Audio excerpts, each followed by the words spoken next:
Hey everybody, it's Andrew here, and I want to thank you all for watching this free lesson. And the first thing I want you to know is today's lesson is about living the diagnosis. And this is a free lesson, but what I want you to do is I want you to go and get your family before you continue with this lesson. Make sure that you have your family with you, because this whole program is based around family and doing things together as a team. Whether you live with your family or your family lives somewhere else, make sure that you do this lesson together, because that's the only way that this program works. All right, so I'm going to give you a second. I'm going to go ahead and put this on pause and go ahead and grab your family members. Once you get your family members, you can unpause it and continue with the lesson. So I'll give you a second. Go ahead and get them. All right, so today is about living in the diagnosis. All right, and so many of us, we face hard times in life, right? I mean, that's part of life. But some of us, the hard times never seem to go away. When we begin to realize that happiness seems more like a distant dream than a close reality, that's when we decide to go and seek professional help. Because we start to realize, hey, I'm not happy anymore, and I really want to, fix this. And we do. None of us want to be sad. None of us want to be depressed. We all know that. But that's when we go and seek the help. And that's something I'm definitely I'm pro counselor. It's very good to seek professional help, and you definitely do want that. But it can also be something that can cause some damage if you allow it to. When you go see this professional, you're most likely to leave with some form of acronym to your name, some kind of diagnosis. The acronym is meant to help describe exactly what you're going through, what you feel, what you're facing. They make medical terms so that other doctors can understand this. Examples is PTSD, post-traumatic stress disorder. Anxiety disorder, manic depressive, BPD, bipolar depressive disorder. And, there's all kinds of diagnoses, and I can't even name them all today, but these are part of the diagnosis. What we forget is that these terms are meant to help other doctors and mental health professionals understand your symptoms. It's not meant for us to use. This is meant for other professionals in the health field to use. But what happens is, just like if your back is curved, you're diagnosed with scoliosis. Scoliosis isn't meant to describe you as a person, but only to put a name behind what physical issue that you have. So when you're given this diagnosis, you're sent home with a packet that explains more about your diagnosis, possible symptoms you may feel, how it affects your life, types of medications prescribed with this issue, all this kinds of stuff.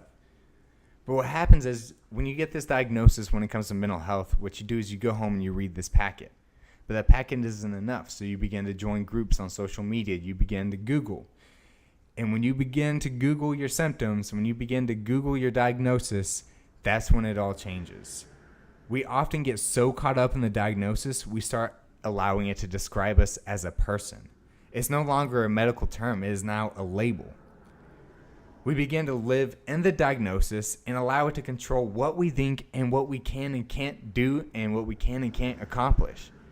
So no longer is it a diagnosis, no longer is it a medical term. It's a label that is affecting our entire life, that is telling us, hey, you can't go and be in a crowded room because you're too anxious. Hey, you're never going to be in a successful relationship because you're too depressed. You're the Debbie Downer. What happens is you allow it to become a label instead of just a medical term. And then you read the words incurable. And we learn that the diagnosis we're going to have to live with forever. And that begins to cause even more damage, because now you're already sad. Obviously, because if you're diagnosed with depression, you're sad. But now you read that it's incurable, that manic depressive or extreme depression is not curable, and you have to take medication for the rest of your life to feel normal, feel like everybody else does on an everyday basis. And now it's really starting to hurt you. And now we get caught up in laying in bed and deciding to give up all hope. I mean, because we're going to be this broken person for the rest of our life. Then the feelings of being a burden and always causing more problems in the ones we love's lives starts to kick in. Negative thoughts start to pour in our head, and that's when we officially begin to live in the diagnosis. Because we're broken. And according to Google and science and all this stuff, we're incurable. We are always going to be broken, and we're never going to be normal. But here's the thing is, what we forget is no one is normal. No one wakes up every day extremely happy for no reason. It doesn't happen that way, okay? Everybody faces depression at some point in their life. Now, I've lived through some of the most difficult things in life. And what happens is we give up hope in finding a solution, and we don't even want to try and make new relationships because you always find a way to screw them up or cause problems in others' lives. Our diagnosis becomes our label instead of just being a medical term it's supposed to be. Like I was saying, I've lived through some of the most difficult things in my life. My mother being a prostitute and a stripper, random men in and out of my life, being beaten and moving around every few months, all of this plus many other situations, and eventually led to my suicide attempt. I attempted to take my own life. I was living in my diagnosis of PTSD, post-traumatic stress disorder, and I thought I would never get better. It was like it became a cancer in my brain that was too big to be safely removed, and I was just slowly dying every day. But I didn't die. I woke up 2 days later in the ICU, and that's when I decided to stop living in my diagnosis. Because whenever I was living in my diagnosis, it almost cost me my life. And it almost cost my brother a lot of pain. Because he loved me, and he didn't want me to die. When he found out I tried to kill myself, it almost killed him. So the biggest question is, how do you stop living in a diagnosis? It's a really simple answer. What you do is you keep trying every possible resource out there until you eventually find that one that works for you. Now, I've had people tell me, well, I've tried counseling and it doesn't help. I've tried horse therapy and if it doesn't help.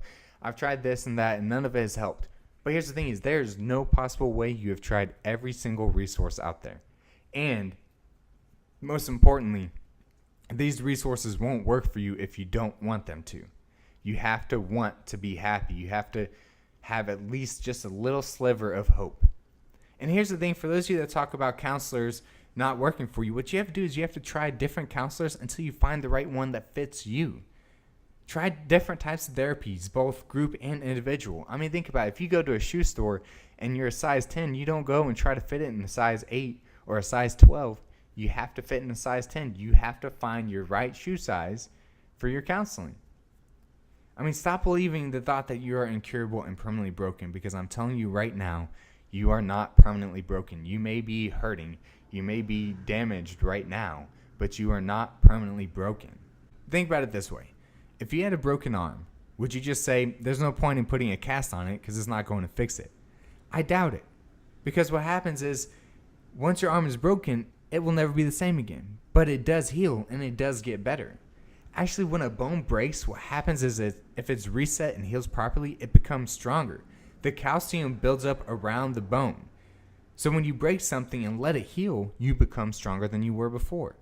That's the mentality that you have to have in order to stop living in your diagnosis. You're hurt right now, and I know that you are. And I'm not sitting here saying I'm going to cure your disease or cure your disorder or cure your diagnosis. But once you allow it to heal, you'll become stronger than you ever were before, even before you began to hurt. You will become stronger before you even were depressed. Because, I mean, even with everything I've faced, I had gone through all that stuff, and I became so resilient that after I allowed myself to heal and I faced my problems and I stopped living in my diagnosis, I have faced some horrible things. For example, just last year, my mother was charged and convicted of murder where I had to testify against her in court. It was all over the news. But I didn't get depressed when I had to do that. Depression didn't sit back in. I was sad. But I didn't get depressed because now I am stronger than I ever have been in my entire life. Why? Because I was broken and I fixed it. And here's the thing is I didn't fix it alone. I fixed it as a family. And this whole course is based on family. It's about teamwork. Because here's the thing is you don't send a soldier out to a war by himself. You send an army. And I'll explain that in a minute. But right now, let's talk about your homework. So your homework for today, right now, right after you finish listening to this, there's 3 sections. Section 1, I want you to sit down as a family, and the person who is struggling right now, I want you to write down every negative thought that you felt just today. Don't think about what you felt yesterday, what you'll feel tomorrow, just today. What have you thought about just before you even heard this or during listening to this? What negative things have gone through your mind? Was it about your looks, your personality, your failures? This may be difficult. What you need to do is physically see on paper the amount of negative things that you think of on a daily basis, because I want it to become realistic. Because what happens is you've probably gotten so used to it that it just seems normal now. It seems natural. But I don't want it to be natural. I don't want it to be normal. I want you to write down all the negative things that you thought in just today and see physically see what you're thinking about every day, because it's going to make you face reality that, wow, that's a lot of bad things that I think of just on a daily basis. Now, once you finish this exercise, I want you to move over to the next page, and this is section 2. What I want you to do is write down what will happen if these thoughts never change. How is your life going to get better? Will it get better? I mean, be realistic. How is your life going to end up if these thoughts never change? How exhausted are you right now? Okay, that's section 2. Now, section 3 is a very important section. This is the last section. What I want you to do is write about what would your life be like if you didn't have those thoughts? How much better could it be? What could you accomplish that you can't accomplish right now because of these feelings? How are these feelings holding you back in your life right now? And if you didn't have them, how much better could your life be? Now, I know to you this is going to seem unrealistic and not possible, but I want you to do it anyways. Write this imaginary life that you don't even think is possible. Just do it and write it in extreme detail. And do it as a family. Everybody put in input and do this together. And once you complete that last section, what I want you to do is I want you to reread it at least 3 times out loud to everybody. Now, what if this life that you just described wasn't unrealistic? I'm telling you right now that it isn't. It is very realistic. I'm not claiming to be able to cure whatever you're facing, but I am telling you that as a family, you can overcome many of these symptoms and move forward to a much happier future.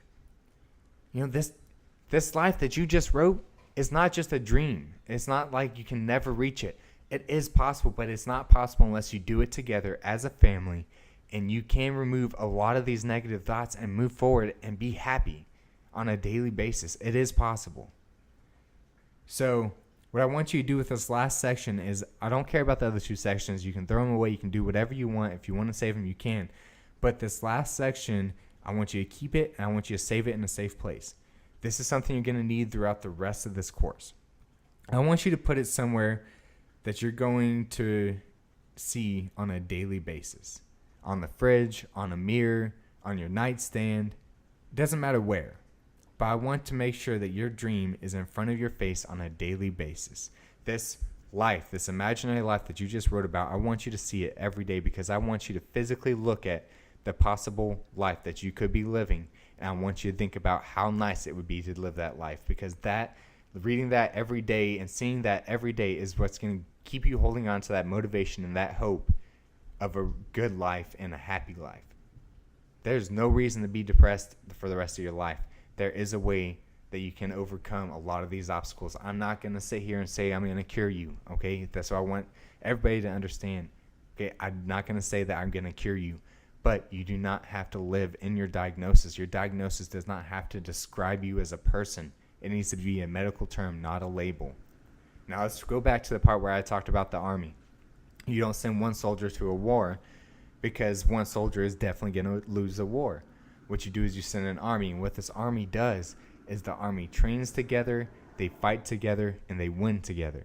Depression is a war, and it is a war that you cannot win alone. You will not win this war by yourself. It is a war that needs to be fought as a team. You need to train together, you need to fight together, and you need to win together. So if this seems realistic for you, if this is something that even the tiniest little bit of hope, I want you to take this course, because this course could really help you. Even if you don't take my course, go and find every other resource, try every other thing that you can, because I want you to be able to move forward in your life. And as a family, I think that I can help you all do this together, because the biggest thing is families feel like they are helpless, like they don't know how to react, they don't know how to help, and you're feeling down and depressed, and you don't think that there's any future or any hope. This course can change that, or other resources. Do whatever you have to, but listen to what I said in this course. And the biggest thing is, remember, a broken arm actually heals and becomes stronger because calcium builds up around the bone. So a damaged mind can heal and become stronger if you allow it to. Thank you for taking this lesson, and I hope to see you in lesson 2.